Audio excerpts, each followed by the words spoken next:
Welcome. आज का जो हमारा टॉपिक है उसका नाम है ocean relief, major and minor feature of the ocean. हमने अर्थ का जो इंटीरियर था उसको देख लिया था, जिसके अंदर देखा था क्रस्ट, मेंटल एंड कोर। उसके अंदर ही हमने देखा था कि किस तरह से इसके अंदर अलग अलग लेयर्स हैं, जैसे कोनार्ड होगी, रेपिटे होगी, उसके बाद आपकी मोहरविक होगी, आपकी गुटेनबर्ग होगी एंड लेहमैन होगी। ये सारी चीज़ें हमने देख ली थी, बट हमारे पास जो मेजर एक टॉपिक बच गया था वो टॉपिक था ओशन रिलीफ एंड इसके मेजर एंड माइनर फीचर्स। सबसे पहले देख लेते हैं ओशंस के बारे में। ओशन के जो रिलीफ है वो कॉन्टिनेंट जो रिलीफ होते हैं, दैट मीन कुछ इस तरह से होगा, जैसे मैं यहाँ पे बना के दिखाता हूँ। जैसे ये है आपका एक कॉन्टिनेंट कॉन्टिनेंट और यहाँ पे वाटर है इससे आगे, और जो इसके साथ ये सतह होगी ये होगा आपका ओशन क्रस्ट, या जो कॉन्टिनेंट होगा, ओशन जो रिलीफ होगा, ये इसके अंदर के जो फीचर है उसके बारे में हम डिस्कस करेंगे। तो सबसे पहले यहाँ पे है जो ओशन रिलीफ है वो आपका डिफरेंट होता है कॉन्टिनेंट रिलीफ से, क्योंकि अगर हम इसको बोले जो कॉन्टिनेंट का रिलीफ है इसके अंदर का जो मटेरियल है या जो इसके अंदर की स्ट्रक्चर है वो कुछ और तरह से है।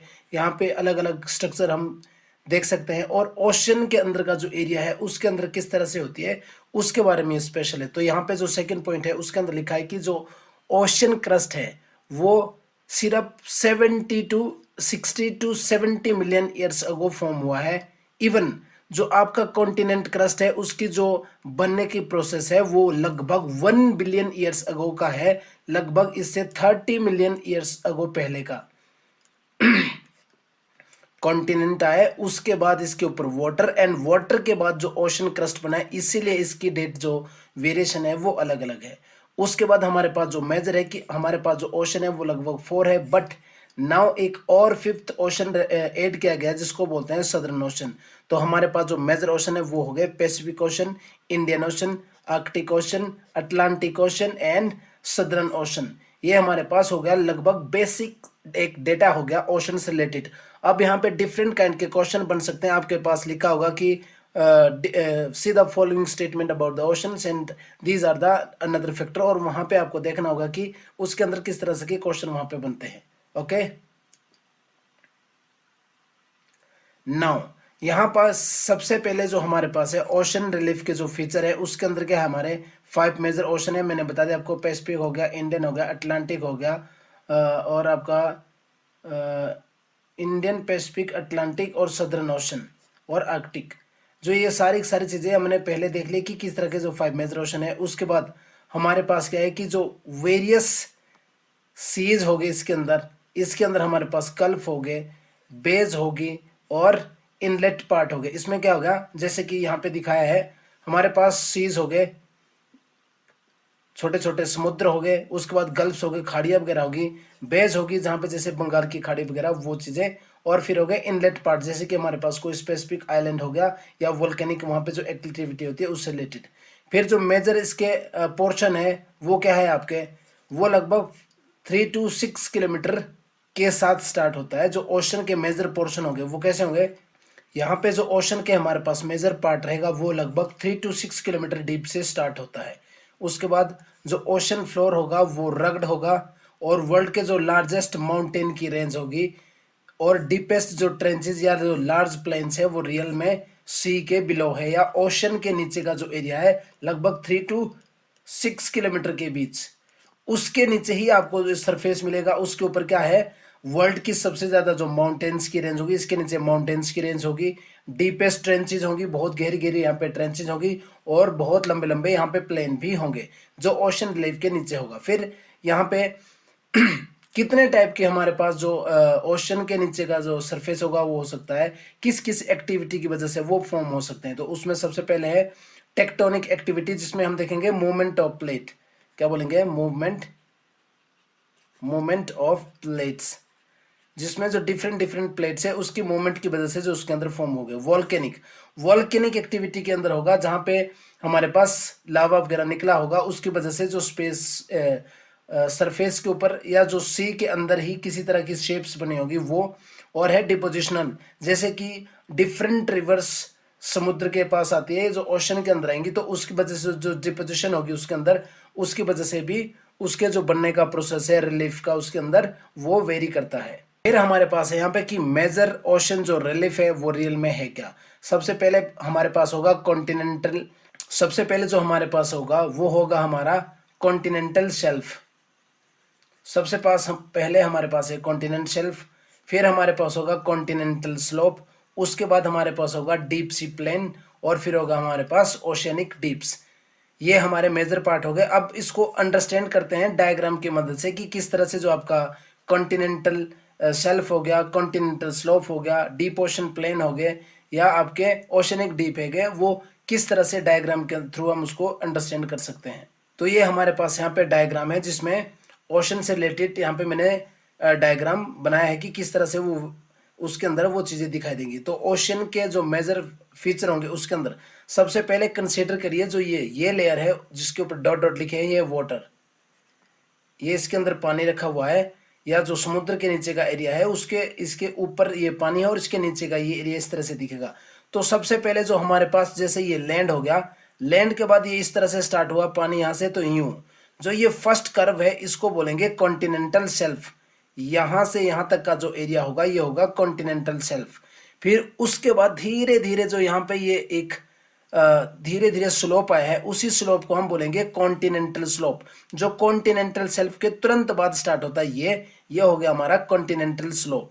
और जो इसकी एवरेज डेप्थ रहेगी वो ये रहेगी, जैसे मैंने बोला था 3 to 6 किलोमीटर के बीच की जो एवरेज डेप्थ रहती है वो। फिर उसके बाद क्या होगा, जब कॉन्टिनेंटल स्लोप क्लोज होगा तो धीरे धीरे इवन जैसे यहाँ पे दिखाया गया इस तरह से नहीं होगा, बट धीरे धीरे जब ये आएगा तो ये यूं यूं होते हुए और इस तरह से दिखेगा। और जब ये इस प्लेन के अंदर आएगा तो इसको बोलते हैं अबसीन प्लेन। बेसल जो प्लेन होगा मतलब जो नीचे का बिल्कुल स्मूथ एरिया होगा समुद्र का वो। फिर इसी के अंदर हमारे पास क्या होगा कि इस तरह के एक माउंटेन टाइप बना होगा जैसे ये यहाँ पे दिखाया गया है, और इसके अंदर वोल्केनिक एक्टिविटी होगी, तो ये वोल्केनिक इरप्शन की वजह से इसी के अंदर बनेगा। ठीक है।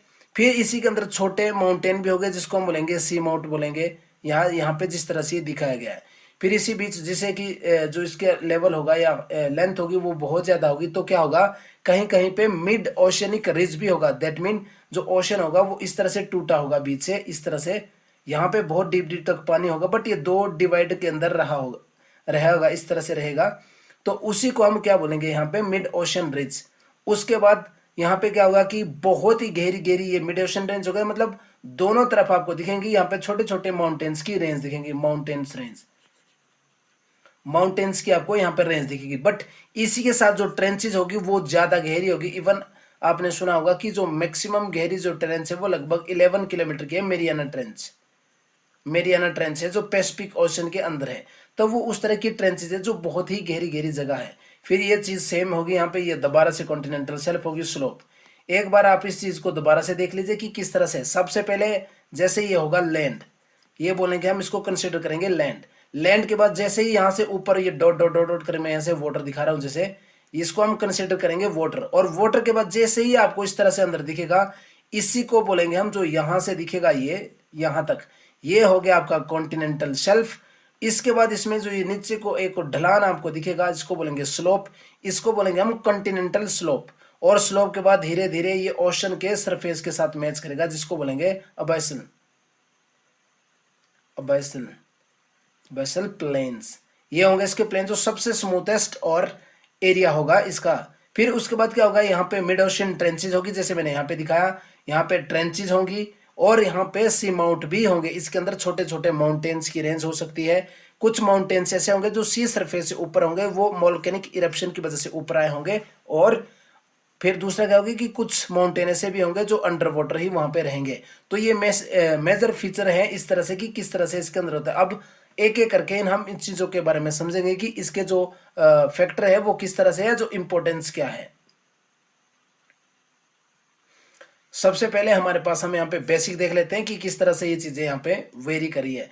तो सबसे पहले हमारे पास जो कॉन्टिनेंटल शेल्फ है, कॉन्टिनेंटल शेल्फ को क्या करेंगे, ग्रेजुअली स्लिपिंग एरिया, मतलब जो continental sea up to the 13 kilometre. जैसे कि मैं बता रहा था कि यहां तक फॉर एग्जांपल ये लैंड है, लैंड के बाद जो आपको ये यहां तक एरिया दिखता है इसको बोलेंगे कॉन्टिनेंटल शेल्फ। तो ये जो कॉन्टिनेंटल शेल्फ हो सकता है ये वेरी कर सकता है लैंड टू कॉन्टिनेंटल शेल्फ, जहां पे एंड होगी लगभग 1300 किलोमीटर तक। ठीक है, ये यहाँ पे पहला फैक्ट हो गया। दूसरा स्लोप, अब ये बोलता है कि हमने यहाँ पे कॉन्टिनेंटल शेल्फ देख लिया, तो स्लोप जो यहाँ पे ये चीज होगी स्लोप, ये स्लोप क्या होगा, ये होगा आपका कॉन्टिनेंटल शेल्फ और पैसिफिक स्टीपर देन अटलांटिक। ये और यहाँ पे फैक्ट हो गया, जो पैसिफिक ओशन है वो स्टीप, मतलब इस तरह से वो ज्यादा खड़ा है किससे, अटलांटिक से। मतलब जो यहाँ पे कॉन्टिनेंटल का जो स्लोप होगा वो पैसिफिक का ज्यादा है और अटलांटिक का कम है, ठीक है। फिर और ये होगा इंक्लाइन, इस तरह से होगा ये स्लोप। उसके बाद हमारी ट्रेंचेज है, ट्रेंचेज होगी ये कैनियंस टाइप होंगे जो डिफरेंट पार्ट हो सकते हैं ओशन के। यहाँ पे लिखा भी है मेरियाना ट्रेंच पैसिफिक ओशन के अंदर जो सबसे गहरी लगभग 11 किलोमीटर तक। मिड ओशन रिजेस को हम किस तरह से डिफाइन करेंगे, ये मेनी पीक्स होंगी बोथ साइड, जैसे मैंने बोला था कि सी ब्रेक होगा इस तरह से दो जगह से, तो ये एक ट्रेंच बन जाएगी इसके अंदर, और यहाँ पे भी माउंटेन्स की रेंज होगी यहाँ पे भी, तो उसको बोलेंगे मिड ओशन रिज, या छोटे छोटे आपको माउंट यहाँ पे देखने को मिलेंगे जो ऑल ओवर द वर्ल्ड फैले होंगे क्योंकि वाटर बॉडीज अर्थ के ऊपर ज्यादा है। उसके बाद है वोल्केनिक आइलैंड, वोल्केनिक जो आइलैंड होगा वो एक माउंटेन होगा जो सी से अबव होगा। फॉर एग्जांपल ये वाटर है तो वो इस तरह से यहाँ पे दिखेगा, डीप में वो बड़ा भी हो सकता है और यहाँ पे इसका इरप्शन हो रहा होगा, तो इस तरह से फॉर्म होंगे हमारे आइलैंड्स। यहाँ पे आइलैंड्स बनेंगे जो वाटर के ऊपर आपको दिखेंगे, तो वो वोल्केनिक आइलैंड हो गए। अब होगा अबैसल प्लेन, जो हमारे होंगे वो होंगे हमारे सबसे ज्यादा थिक सेडिमेंट्स जो फॉर्म होंगे डेड एनिमल्स, और जो मूवमेंट होगा वाटर उसके थ्रू जो सेडिमेंट वहां पे डिपॉजिट रहेंगे, डेड एनिमल जो वहां पे डिके करेंगे, जितने भी ऑर्गेनिज्म उसके अंदर है वो डिके करेंगे, और जो वाटर का प्रोसेस रहेगा उसके थ्रू सेडिमेंट्स वहां पे डिपॉजिट होंगे। उसकी वजह से जो अबैसल प्लेन है वो कैसा रहेगा, सबसे स्मूदेस्ट एरिया। अब हमारे पास जो फर्स्ट है वो है कॉन्टिनेंटल शेल्फ। कॉन्टिनेंटल शेल्फ होगा वो जेंटली सीवर्ड स्लिपिंग, जैसे कि वो क्या होगा, समुद्र की तरफ सोते हुए होगी इस तरह से धीरे धीरे डाउन जाती हुई, तो उसको बोलेंगे हम कॉन्टिनेंटल शेल्फ। और ये शैलो सी और गल्फ होंगे इसके अंदर, शैलो सी मतलब बहुत ज्यादा गहराई होगी और गल्फ वगैरह उसमें बने होंगे। कॉन्टिनेंटल जो शेल्फ होगी वो लगभग समुद्र का एरिया जो कवर करती है वो आपका 7.5%, 7.5% जो एरिया है वो कॉन्टिनेंटल शेल्फ से भरा हुआ है वाटर बॉडीज के अंदर, ओशंस के अंदर। और जो इसका ग्रेडियंट रहेगा वो लगभग 1 डिग्री से अबव रहेगा, और कई बार इससे कम भी रह सकता है, मतलब इवन 1 डिग्री के अराउंड और उससे कम। फिर एक कॉन्टिनेंटल जो शेल्फ है वो कवर करेगा थिक सेडिमेंट, और सेडिमेंट्स जो किसकी वजह से होंगे, वहां पे रिवर्स की वजह से होंगे। थिक जो सेडिमेंट है वो रिजल्ट रहेगा आपका फॉसिल्स वगैरह, और उसी के अंदर जो मैं बोल रहा हूँ कि कॉन्टिनेंटल शेल्फ के थ्रू भी आपके यहाँ पे भी सेडिमेंट्स होंगे, और उसी सेडिमेंट के अंदर क्या होगा, और उसी सेडिमेंट की वजह से क्या होगा, जो फॉसिल्स वगैरह होंगे उसमें वहां पे आपको मिलेंगे सेडिमेंट्स के अंदर, क्योंकि वो कंटिन्यूसली वहां पे डिपॉजिट होती रहेगी जिसके अंदर आपको फॉसिल भी मिलेंगे। फिर होगा जो शेल्फ होगी वो मेनली फॉर्म्ड किस वजह से होगी, उसके फॉर्म के कारण है सबसे पहले सबमर्ज्ड पार्ट ऑफ कॉन्टिनेंट, जैसे कि यहाँ तक कॉन्टिनेंट है इसके बाद वाटर स्टार्ट हो गया, तो ये सबमर्ज्ड जो पार्ट है इसकी वजह से वो फॉर्म होगी। दूसरा रिलेटिव सी राइज, धीरे धीरे समुद्र का बढ़ना, मतलब वाटर ऊपर को रेज कर रहा है और लैंड का जो एरिया है वो वाटर के नीचे आ रहा है उसकी वजह से। और दूसरा सेडिमेंट डिपॉजिट बाय रिवर्स, जो रिवर्स की वजह से वहां पे सेडिमेंट्स डिपॉजिट होंगे उसकी वजह से भी आपकी कॉन्टिनेंटल शेल्फ कंटिन्यूसली इंक्रीज होती है। अब हमारे पास यहाँ पे कि जो आपकी कॉन्टिनेंटल शेल्फ होंगी वो कितने टाइप की हो सकती है, तो इसके जो टाइप यहाँ पे लिखे हैं, सबसे पहले है ग्लेशिएटेड, मतलब ग्लेशियर से रिलेटेड भी आपकी कॉन्टिनेंट शेल्फ हो सकती है। कोरल रीफ से रिलेटेड भी हो सकती है। हमारे जो शेल्फ हो सकते हैं वो कैसे होंगे, वो रिवर की वजह से भी हो सकती है, लार्ज रिवर की वजह से भी हो सकती है।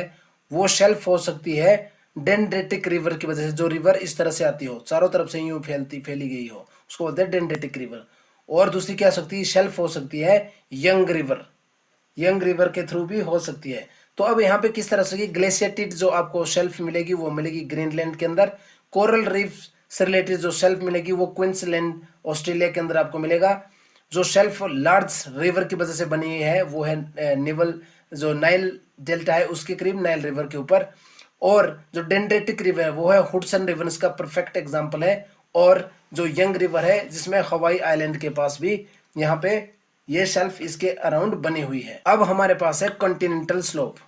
कॉन्टिनेंटल स्लोप, कॉन्टिनेंटल स्लोप में क्या है, सबसे पहले ये क्या होगा, स्पेस आपका, स्पेस क्या होगा आपका outer as of continental shelf और डीप ओशन फ्लोर के बीच का जो डिफरेंस रहेगा, मतलब कॉन्टिनेंटल शेल्फ तो हमने देख लिया, यहाँ तक कॉन्टिनेंटल शेल्फ होगी। कॉन्टिनेंटल शेल्फ के बाद जो हमारे पास आउटर एज रहेगा इसका, और जहां से डीप ओशन के बीच का, यहाँ से डीप ओशन स्टार्ट होता है, तो डीप ओशन और शेल्फ के बाद का जो एरिया है इसको क्या बोलेंगे हम, कॉन्टिनेंटल स्लोप। इसके बारे में ये बात करता है। जो स्लोप रहेगा वो उसके अंदर क्या होगा, सबमेरिन्स, कैन्यंस होंगे, ग्रेडियंट जो उसका होगा स्लोप का वो वेरी करेगा आपका 2 to 5 डिग्री के बीच।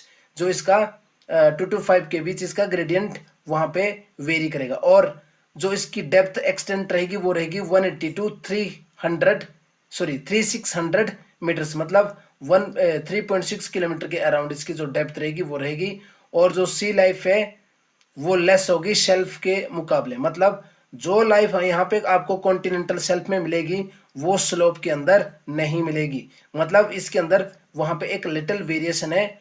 और कुछ रीजन ऐसे होंगे जो कैसे होंगे, बहुत ही ज्यादा नैरो होंगे। फॉर एग्जांपल इस तरह के बहुत नैरो होगा, और कुछ का एक्सटेंट ऐसा होगा जो लगभग 600 किलोमीटर तक वेरी कर सकता है इस तरह से। जैसे कि ये बहुत नैरो हो गया और उसके बाद एक कंटिन्यूसली वो चलती रही लगभग 600 किलोमीटर तक, तो इसकी तरह से उसकी वेरिएशन हो सकती है। उसके बाद हमारे पास है कॉन्टिनेंटल राइज। जो कॉन्टिनेंटल राइज है उसके जो फैक्टर है वो है, ये क्या करेगा, loses it's steepness. Continental rise का मतलब क्या, जो स्टीप होता है इस तरह से खड़ा बिल्कुल, ये उसको लूज करता रहेगा और धीरे धीरे इस तरह से होता रहेगा। और उसका जो ग्रेडियंट स्लोप है वो रहेगा 0.5 डिग्री टू 1 डिग्री के बीच इसका आपका ग्रेडियंट स्लोप रहेगा। इसकी जो डेप्थ होगी इंक्रीज, इसकी जो डेप्थ होगी वो इंक्रीज करेगी, बट वो एक टाइम पे आके क्या करेगी, फ्लैट कर लाएगी अबेसल प्लान के साथ, प्लेन के साथ, सॉरी। किस तरह से, जैसे कि आपका कॉन्टिनेंटल राइज है वो धीरे धीरे आके एक ग्राउंड के साथ मिल जाएगा, जिसको बोलेंगे हम ओशियनिक क्रस्ट के साथ, जिसको बोलते हैं अबेसल प्लेन, जिसके साथ ये वहां पे मिल जाएगी। फिर हमारे पास है अबेसल प्लेन। अब इसके अंदर क्या है, ये एक बहुत ही फ्लैट और स्मूथेस्ट पार्ट रहेगा आपका ओशन का, जो कवर करेगा लगभग 40% जो ओशन का फ्लोर है ये कवर करेगा अबेसल प्लेन के थ्रू। और उसकी जो डेप्थ वेरी रहेगी वो रहेगी 3000 to 600 मीटर्स, मतलब 3 to 6 किलोमीटर के बीच इसकी वेरिएशन रहेगी। लगभग जब आप सरफेस, वाटर सरफेस से मूव करेंगे लगभग 600 किलोमीटर तक आपको ये प्लेन, या 300 के आसपास आपको ये प्लेन दिखना शुरू हो जाएगा। फिर दूसरा, जो प्लेन्स होंगे वो कवर क्या करेंगे, जिसके अंदर सिर्फ सिल्ट और क्ले वहां पे भरी होंगी। और इसकी जो एक्सटेंट रहेगा वो रिजिज भी हो सकते हैं, सबमेरिन प्लेट्स भी उसके अंदर हो सकते हैं, प्लेटूस, और बीम्स हो सकते हैं, ट्रेंचेस हो सकती है, और ओशनिक आइलैंड भी उसके अंदर हो सकते हैं। जो आपका बेसल प्लेन है ये फ्लैटेस्ट एंड स्मूथेस्ट पार्ट रहेगा। इसका जो कवरिंग रहेगी वो फ्लोर की लगभग 40% रहेगी। दूसरा, इसकी जो डेप्थ रहेगी वो 3000 to 600 मीटर्स के आसपास रहेगी, 6000 मीटर्स के आसपास। और जो मेनली कवर होगा सिल्ट एंड क्ले के थ्रू। फिर जो हमारे पास है वो है ट्रेंचेस। अब ट्रेंचेस के अंदर क्या है, ये डीपेस्ट डिप्रेशन है, मतलब इस तरह से ये ट्रेंचेस बनी हुई है, ओशन ये लैंड फॉर्म बना हुआ है, और इसके अंदर ये क्या है, वाटर। इस तरह से ये डीप डीप ट्रेंचेस बनी हुई है, तो मतलब ये डिप्रेशन है, स्टीप साइड दोनों तरफ इसकी स्टीप रहेगी। और ये जो एरिया है ये नैरो रहेगा, ये नैरो एरिया रहेगा, मतलब यहाँ पे वाटर होगा और ये लैंड हो सकता है दोनों तरफ से। और ये स्टीप एरिया है जिसको हम बोलेंगे ट्रेंचेस। ये टेक्टोनिक रीजन्स हो सकते हैं जो फॉर्म करेंगे ओशन के अंदर। कैसे, ये हो सकते हैं आपका ocean coverage, sorry ocean convergence,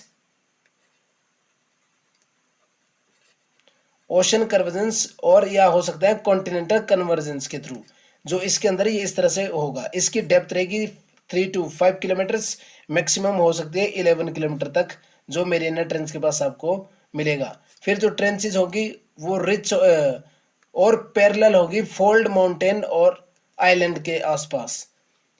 जैसे कि यहाँ पे लिखा है, जो ट्रेंचेज होंगी सच पैरेलल होंगी फोल्ड माउंटेन्स के आसपास और आइलैंड के साथ। ट्रेंचेज होगी वो मोस्टली होंगी कॉमन इन पैसिफिक ओशन। आपको मैक्सिमम जो ट्रेंचेज मिलेगी वो पैसिफिक ओशन के अंदर मिलेगी, जिसमें मेरियाना ट्रेंच भी है, जो गुआम आइलैंड के ऊपर है पैसिफिक ओशन के अंदर, जिसका डीपेस्ट जो डिप्रेशन है वो लगभग 11 किलोमीटर के आसपास है। फिर है जिनजिनाओ डीप, जो लगभग 35,000 फीट डीप है। फिर है टोंगा जो लगभग 31,000 फीट डाउन है। फिर है जापानीज जो 28,000 फीट डाउन है। और ये सारी की सारी आपको पैसिफिक ओशन के अंदर मिलेंगी। फिर हमारे पास है जो ये एसोसिएट करेंगे ओशन एक्टिव वोल्केनो और स्ट्रॉन्ग अर्थक्वेक। आपके जो ट्रेंचेज होंगी वो एक्टिव वोल्केनो और स्ट्रॉन्गली या जो स्ट्रॉन्ग अर्थक्वेक है उससे भी वेरी करेगी। अभी तक लगभग जो खोज हो चुकी है जिसके अंदर 57 डीप्स है जो एक्सप्लोर किए जा चुके हैं, जिसके अंदर 32 जो आपके पैसिफिक ओशन के अंदर है, 19 आपके अटलांटिक ओशन के अंदर और 6 इंडियन ओशन के अंदर ये मिल चुके हैं कि कितने डीप्स वहां पे हैं। ये थे आपके मेजर फैक्टर जो हमने बताया कि किस तरह से एक ओशन क्रस्ट के ऊपर आपको देखने को मिल सकते हैं। उसके बाद हमारे पास है माइनर ओशन रिलीफ। जो माइनर ओशन के फीचर्स है वो किस तरह से वहां पे होंगे। सबसे पहले वहां में इसको फैक्टर्स को देख लेते हैं जिसके अंदर होंगे आपके रिजेस होंगे, हिल्स होंगे, सी माउंट्स होंगे, ग्योर्ट्स होंगे, ट्रेंचेस होंगी, कैनन्स होंगे, फ्रैक्चर स्टोन्स होंगे, आइलैंड आर्केज होंगे, अटोल होंगे, कोरल रीफ्स हो सकते हैं, आपके वोल्केनोस हो सकते हैं और सी क्रैम्प्स हो सकते हैं। सबसे पहले जो मिड ओशनिक रिजेस आप करेंगे, जो रिजेस की बात है वो सी फ्लोर का एक सिस्टम है जो फॉर्म होंगे टेक्टोनिक एक्टिविटी के वजह से वहां पे फॉर्म हुए, जिसकी डेप्थ आपकी रहेगी 2.6 किलोमीटर। 2.6 किलोमीटर के आसपास इसकी डेप्थ रहेगी और राइज हो सकते हैं 20 मीटर। 20 मीटर तक ये ऊपर राइज भी हो सकते हैं सी फ्लोर से। दूसरा जो सी फ्लोर स्प्रेडिंग रहेगा वो डाइवर्जेंट प्लेट बाउंड्री की वजह से वहां पे होगा। जो सी फ्लोर स्प्रेडिंग की बात यहाँ पे हो रही है उसका जो मेन रीजन रहेगा वो आपकी डाइवर्जेंट प्लेट बाउंड्री जो रहेगी उसकी वजह से वहां पे रेजिस वगैरह बनते रहेंगे। उसके बाद हमारे पास है सी माउंट। अब ये सी माउंट है उसके अंदर किस तरह से चीजें वहां पे रहेंगी। ये अंडर वाटर माउंटेन होंगे जो वोल्केनिक एक्टिविटी की वजह से वहां पे बने होंगे, बट इसका जो सरफेस होगा वो ओशन के अंदर होगा। फॉर एग्जांपल ये ओशन है तो इसका सरफेस ओशन के अंडर ही रहेगा जो सी माउंट होंगे। दूसरा इसकी हाइट आपकी वेरी कर सकती है 3 to 4.5 किलोमीटर के आसपास इसकी जो हाइट है वो वेरी कर सकती है। और इसका जो एग्जाम्पल है वो है एम्परर सी माउंट। फिर उसके बाद हमारे पास है सबमेरिन्स कैनियंस। अब जो सबमेरिन्स कैनियंस है उसके अंदर आपकी स्टीप साइडेड रहेंगी, वैली कट इन। जो आपकी सबमेरिन्स कैनियन रहेंगी वो स्टीप साइडेड होंगी और वैली कट होगी सीबेड के थ्रू। मतलब इस तरह से ये कटे होंगे सीबेड के थ्रू जो जहां पे सबमेरिन्स कैनियंस बने होंगे। फिर इसकी हाइट हो सकती है वो लगभग 5 किलोमीटर तक इसकी हाइट हो सकती है। और इसका एग्जाम्पल है ग्रेट बाहमन्स कैनियंस और हुडसन कैनियन जो बेस्ट एग्जाम्पल है सबमेरिन्स कैनियन वर्ल्ड के अंदर। फिर हमारे पास है ग्योट्स। अब हमारे पास है ये क्या होगा, isolated under water volcanic mountains. ये आइसोलेटेड अंडर वाटर के अंदर होंगे जो वोल्केनिक्स माउंटेन्स होंगे विद द फ्लैट टॉप। इसका जो टॉप रहेगा वो फ्लैट रहेगा और लगभग ये 200 मीटर तक सी के अंदर हो सकते हैं। इस तरह से ये आपके ग्योट्स होंगे जो फ्लैट सरफेस, इसका ये सरफेस फ्लैट रहेगा और इस तरह से रहेगा। जो आपके अटोल्स रहेंगे वो भी फ्लैट रहेंगे बट वो लगभग सी के जो सरफेस तक पहुंचे होंगे और वो वोल्केनो ही होंगे बट वो क्या हो चुके होंगे, एक्सटिंक्ट वोल्केनो वो आपके रहेंगे। और उसके बाद हमारे पास जो एक्टिव वोल्केनो होगा जो माउंटेन बाहर निकला होगा, माउंट होंगे जो सी माउंट होगा सी सरफेस से बाहर होगा, जो किसकी वजह से यहाँ पे आइलैंड को फॉर्म करेंगे, जो किसकी वजह से होगा, वोल्केनिक एक्टिविटी की वजह से यहाँ पे चीजें सारी हो रही होंगी। ठीक है। उसके बाद हमारे पास है अटोल। अब ये अटोल है ये कोरल रीफ का एक टाइप है, इसको कोरल अटोल भी कहा जाता है। रिंग शेप इस तरह का शेप का ये एक कोरल रीफ होगा जो एक सी के सरफेस के ऊपर कहीं भी आइलैंड के ऊपर आपको इस तरह से देखने को मिलेगा। और लगभग ये वार्म जो ट्रॉपिकल और सब ट्रॉपिकल ओशन या सी होंगे उसके अंदर ही ये ग्रो हो सकते हैं। आपको ये बिल्कुल लर्न करना है कि वार्म ट्रॉपिकल और सब ट्रॉपिकल ओशन या सी के अंदर ही आपको ये देखने को मिलेगा। उसके बाद हमारे पास है बैंक्स। ये बैंक जो फॉर्म होंगे ये होंगे आपके इरोजनल और डिपोजिशनल एक्टिविटी की वजह से होते हैं, फ्लैट टॉप्ड होते हैं। इसके जो एलिवेशन होंगे वो लोकेटेड होते हैं कॉन्टिनेंटल मेरिन की तरह। इसका परफेक्ट एग्जांपल है डोगर बैंक जो आपका नॉर्थ सी के अंदर है। यहाँ पे ग्रांड बैंक आपका नॉर्थ वेस्टर्न अटलांटिक और न्यूफाउंडलैंड। और आपका जो मोस्ट प्रोडक्टिव फिशरीज के लिए बहुत ही ज्यादा जाने जाते, जो भी ये बैंक है ये फिशरीज के लिए जाने जाते हैं। मोस्ट सुटेबल पार्ट रहेगा ये आपका फिशिंग के लिए। उसके बाद हमारे पास है शोल, ये है आपके डिटैच्ड, ये आपके detached elevation with shallow water, ये भी खाली वाटर के आपके मतलब खाली पानी के अंदर आपके होंगे, गहरे पानी के अंदर। और डेंजरस फॉर नेविगेशन, मतलब नेविगेशन के लिए डेंजरस है, इसकी गहराई का आप पता नहीं लगा सकते जो आपके शोल होंगे। उसके बाद है रीफ, ये भी कोरल है जो प्रिडोमिनेटली ऑर्गेनिक डिपोजिशन की वजह से होंगे, जिसके अंदर लिविंग और डेड एनिमल हो सकते हैं। कैरेक्टरिस्टिक इसके जो रहेंगे फीचर क्या होंगे, पैसिफिक ओशन के जो रीफ है वो मैक्सिमम आपको पैसिफिक ओशन के अंदर देखने को मिलेंगे, और ये एसोसिएटेड होते हैं आपके सी माउंट और ग्योट के अंदर, वहीं पे आपको ये रीफ देखने को मिलेंगे। जैसे कि मैंने अभी बताया अटोल, हॉर्स शू टाइप, ये आपके अलग अलग डिफरेंट डिफरेंट जगह पे हो सकते हैं। लार्जेस्ट आपका जो रीफ है आपको ऑस्ट्रेलिया के अंदर देखने को मिलेगा, जो है आपका क्वींसलैंड। ठीक है, फिर है ये डेंजरस नेविगेशन के लिए हो सकते हैं, और इसके एक्सटेंट हो सकते हैं, ये सी से ऊपर भी हो सकता है। जरूरी नहीं कि सी के ऊपर ही, सिर्फ सी के नीचे भी और सी के ऊपर ही, मतलब सरफेस के ऊपर भी आपको जो रीफ है वो देखने को मिल सकते हैं। फिर है एस्ट्री एंड डेल्टा, एस्ट्रीज आपकी होंगी जो सॉल्ट वाटर सी का और मीट करता है फ्रेश वाटर, जहाँ पे रिवर इस तरह से होगा, एस्ट्री यहाँ पे ऐसे बनती है जैसे कि यहाँ पे रिवर आई और यहाँ पे सैंड भरा होगा और ये यहाँ पे सी होगा, तो यहाँ पे जो एरिया बनेगा इसको बोलते हैं एस्ट्रीज, जो सॉल्ट वाटर और फ्रेश वाटर के मीटिंग की वजह से वहां पे मिलता है। और जो डेल्टा होता है ये एलुवियल डिपॉजिट होंगे, जहां पे साइड में एक डेल्टा टाइप बन जाएगा, ये जो रिवर की वजह से फॉर्म होते हैं, ये उसको बोलते हैं। फिर हमारे पास जो लास्ट यहाँ पे बचा है वो है लगून एंड एस्ट्री। एस्ट्री हमने देखा है अभी किस तरह से अलग है, कि वहां पे सॉल्ट वाटर और फ्रेश वाटर के मीट की वजह से जो वहां पे एरिया बनता है उसको बोलते हैं एस्ट्रीज। और जो लगून्स होगी ये शैलो वाटर बॉडी होगी, जो आपकी साइड में होगी, जिसके अंदर एक बैरियर होगा, बैरियर होगा जैसे सी टाइप, जैसे यहाँ पे ये सी है, यहाँ पे सैंड भरा होगा और यहाँ पे ये अलग से आपको लगून देखने को मिलेगी, लगून जो लेक वहां पे आपको देखने को मिलेगी। तो ये हमारे पास कुछ मेजर और जो माइनर थे ये फीचर हैं आपके हमारे पास ओशन रिलीफ के हैं, यही आपके मेजर हैं। अगर आप इसी को रिवाइज करेंगे तो मैक्सिमम चीजें हैं जो इसी में से पूछी जाएंगी, इसके अंदर स्टेटमेंट्स आ सकती है, इवन आपके जो एग्जांपल्स इंपॉर्टेंट हो जाते हैं और कहाँ पे वो देखने को मिलेगी, जो इसकी वेरिएशन के अंदर है वो ज़्यादा इंपॉर्टेंट हो जाती है।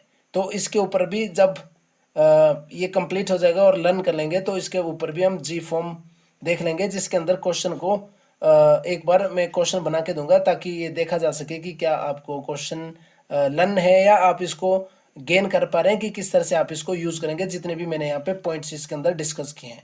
Thank you.